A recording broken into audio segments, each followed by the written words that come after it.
একই জমিতে একই পরিশ্রমে একই খরচে কেউ যদি 30 টন ফলন উৎপাদন করতে পারে, আপনি যদি সেই জমিতে 50 টন উৎপাদন করতে পারেন, তাহলে কেন না আপনি এই বেগুনটি চাষ করবেন?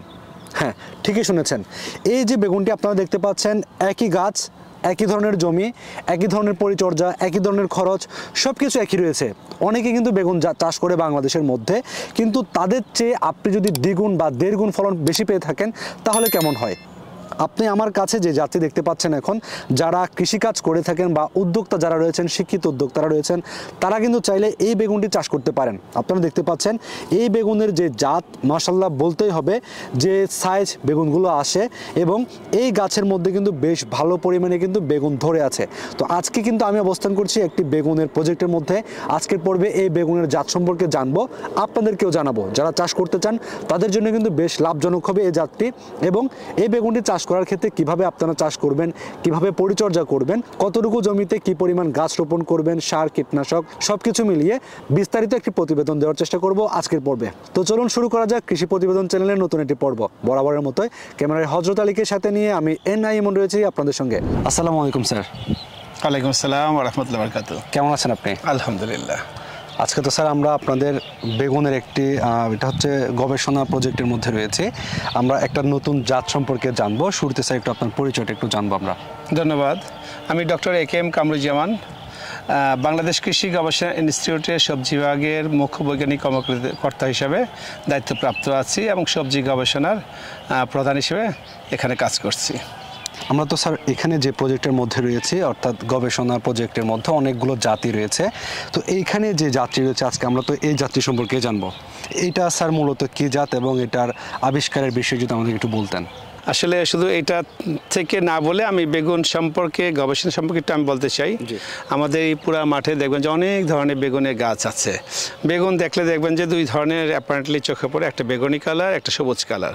মনে হয় যেন বেগুন দুটা জাত, আসলে দুটা না, এখানে অনেকগুলো জাত আছে। যদি ওপি জাতের কথা বলি, কমপক্ষে 40 ধরনের ওপি জাত এখানে আছে। আর হাইব্রিড কথা বললে কমপক্ষে 20 ধরনের হাইব্রিড জাত এখানে আছে। তো আমরা এই 20 এবং 40 থেকে গবেষণা করে প্রতি বছর কমপক্ষে একটি বা দুটি জাত আমরা মুক্তায়ন করি কৃষকের জন্য, সারা বছর কৃষকের জন্য চাষ করতে পারে।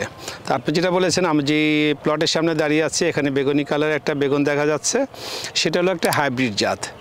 এখানে আমাদের কোড নাম দেওয়া থাকে।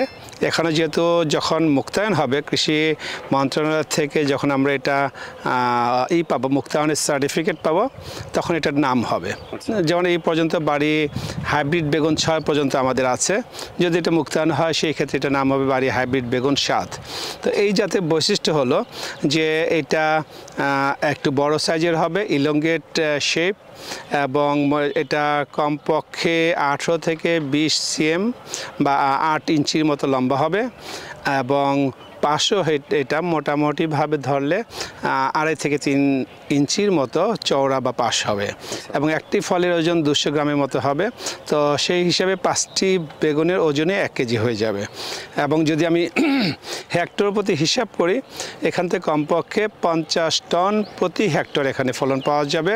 আর যদি বিঘা হিসাব করি 6 টনের মতো ফলন পাওয়া যাবে প্রতি বিঘায় 6 টনের মতো, 5 থেকে 6 টন বেগুন প্রতি বিঘাতে পাওয়া যাবে, এবং হেক্টরে 50 টনের উপরে পাওয়া যাবে।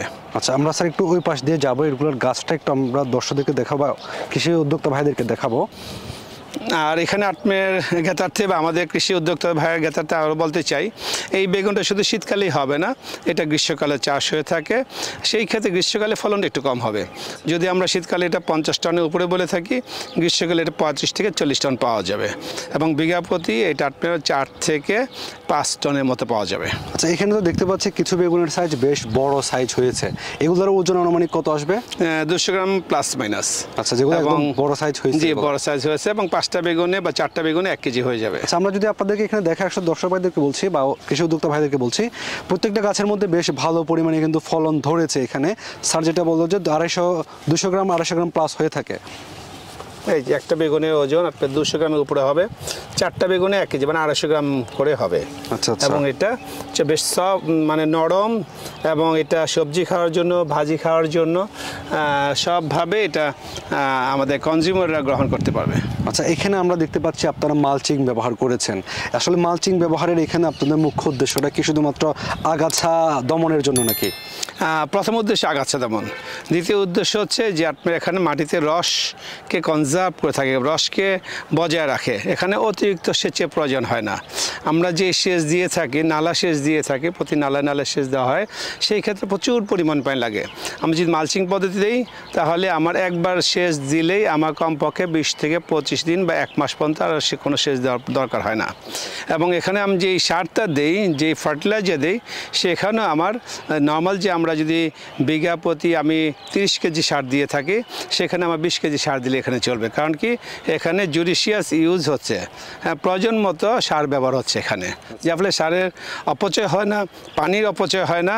উপরন্ত এখানে আপনার মাটির যে একটা এনভায়রনমেন্ট, পরিবেশ যেটা থাকার কথা, সেইটা থাকার কারণে রুট গ্রোথ, মূলের যে বৃদ্ধিটা সেটা চমৎকারভাবে হয়, এবং সেই অনুসারে গাছটা ভালো মতো হয় এখানে হতে পারতেছে। আচ্ছা, আমরা এখানে দেখতে পাচ্ছি গাছে কিন্তু বেশ ভালো পরিমাণে ফলন কিন্তু আছে। এই ফলন কি এখানে শেষ নাকি আরও নতুনভাবে ফলন এখানে আসবে? আরও আসবে, আরও ফুল আসবে, ফল আসবে। যদি আমি শীতকালে করি, শীতকালের জন্য শেষ হওয়ার পরেও যদি আমি গাছকে একটু প্রুনিং করে দিই, ছেটে দেই এবং একটু সার দিই, তাহলে আবার নতুন করে ফুল আসবে এবং সেটা থেকে আবার ফল হবে। আচ্ছা, তাহলে আপনার বলা যায় এটা আনুমানিক কতদিন এটার জীবনকালটা? এটা 7 মাস, কমপক্ষে 7 মাস। আচ্ছা, 7 মাসে আনুমানিক কতবার ফলন আসবে বা কেমন? এটা 7 মাসে কমপক্ষে আমি 20 বার হারভেস্ট করতে পারবো, 15 থেকে 20 বার আমি হারভেস্ট করতে পারবো। এবং 15 থেকে 20 বার হারভেস্ট এখান থেকে যদি প্রতিদিন আপনার প্রতিবার যদি আমি 2টা করে ফল হারভেস্ট করি, তাহলে আমার মোটামুটি এখান থেকে আমি প্রতি গাছ প্রতি 5 কেজির উপরে আমি এখান থেকে হারভেস্ট করতে পারবো। আচ্ছা স্যার, এটা যদি আমাদের কৃষক পর্যায়ে যখন চাষ করবে, আমরা আপনারা এটা মুক্তায়িত হওয়ার পরবর্তীতে বীজটা কিভাবে, বীজ বা চারা কোনটা সংগ্রহ করা যাবে এখান থেকে? এখান থেকে সাধারণত কৃষি গবেষণা ইনস্টিটিউট বীজ সাপ্লাই করে থাকে, এবং সেটা হলো ব্রিডার সিড বলে থাকি। আমরা সাধারণত ব্রিডার সিড উৎপাদন করি, এবং এই ব্রিডার সিড উৎপাদনকে আমরা বিএডিসিকে দেই, সিড কোম্পানিগুলোকে দেই, এনজিওগুলো দেই। ওরা এটা মাল্টিপ্লাই করে ফাউন্ডেশন সিড বা ট্রুথফুল লেভেল সিড প্রোডাকশন করে কৃষকদের মাধ্যমে বিতরণ করে থাকে। তো সেই ক্ষেত্রে আমরা যদি এই বছর এটা মুক্তায়ন হয়, যা আমরা আশা করছি আগামী মে মাসের মধ্যে এটা মুক্তায়ন হবে। মুক্তায়ন হলে আমরা এটা যেহেতু গ্রীষ্মকালীন শীতকালীন জাত, যেহেতু গ্রীষ্মকাল পার হয়ে যাচ্ছে, আমরা চাবো আগামী সেপ্টেম্বর যে শীতকাল আসবে, আমরা অগাস্টের মধ্যেই আমরা এটা সিড দেওয়ার জন্য চেষ্টা করব। এবং কৃষকরা আশা করি এই অগাস্ট থেকেই এইটার বীজ পাওয়া সুযোগ পাবে। আমরা আসলে এই সবজির জন্য চারা উৎপাদন এখানে করা হয় না, সাধারণত সিড বেড নার্সারিগুলো চারা উৎপাদন করে থাকে, বাট আমরা সাধারণত বীজ সরবরাহ করে থাকি।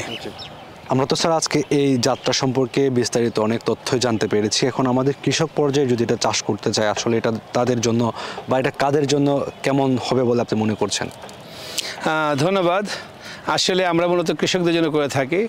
এখন আমাদের কৃষক 2 ধরনের আছে। একটা হলো যে প্রান্তিক কৃষক, আমাদের বাংলাদেশে ম্যাক্সিমামই প্রান্তিক কৃষক। আরটা ইদানিং আছে আমাদের উদ্যোক্তা কৃষক। অনেক শিক্ষিত ছোট ভাইরা আছেন, তারা পড়াশোনার পাশাপাশি বা পড়াশোনা শেষ করে কৃষিকাজের সাথে লেগে আছেন। যেহেতু তারা শিক্ষিত, তারা অল্পতেই কাজটাকে ধরে নিতে পারেন। তো তাদের জন্য এই টেকনোলজিটা আমি মনে করি লাভজনক হবে, কারণ কি এটা শীতকাল এবং গ্রীষ্মকাল সারা বছরই এটা চাষ করার সুযোগ আছে। ফলটা দেখতে আকর্ষণীয় এবং উৎপাদন বেশ ভালো উৎপাদন দিয়ে থাকে, এবং রোগবালাই পোকামাকড় যেহেতু কম, এটা চাষ করে কৃষকরা লাভজনক হতে পারে। আর কনজিউমারের পক্ষ থেকে এটা বলতে পারি, যেহেতু এটা সুস্বাদু হয়, একটু ফলটা সাইজে বড়, ভাজির জন্য তো অত্যন্ত চমৎকার, ইভেন সবজির জন্য এটা চমৎকার। কনজিউমারও এটা, ভোক্তারাও এটা গ্রহণ করে খেয়ে এটা টেস্ট পাবেন।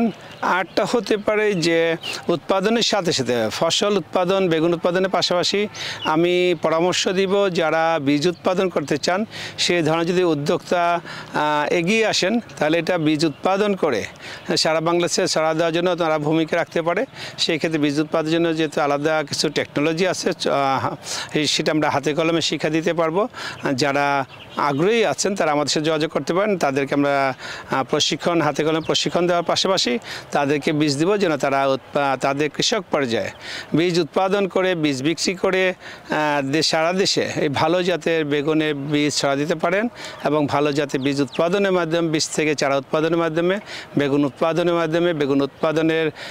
উৎপাদন বৃদ্ধি করার মাধ্যমে দেশে সবজি উৎপাদন বৃদ্ধি পাবে এবং দেশ খাদ্যে এবং পুষ্টিতে স্বয়ংসম্পূর্ণ হবে। এই আশাবাদ ব্যক্ত করে আমি আপনাদের সবাইকে ধন্যবাদ জানাচ্ছি। আসসালামু আলাইকুম।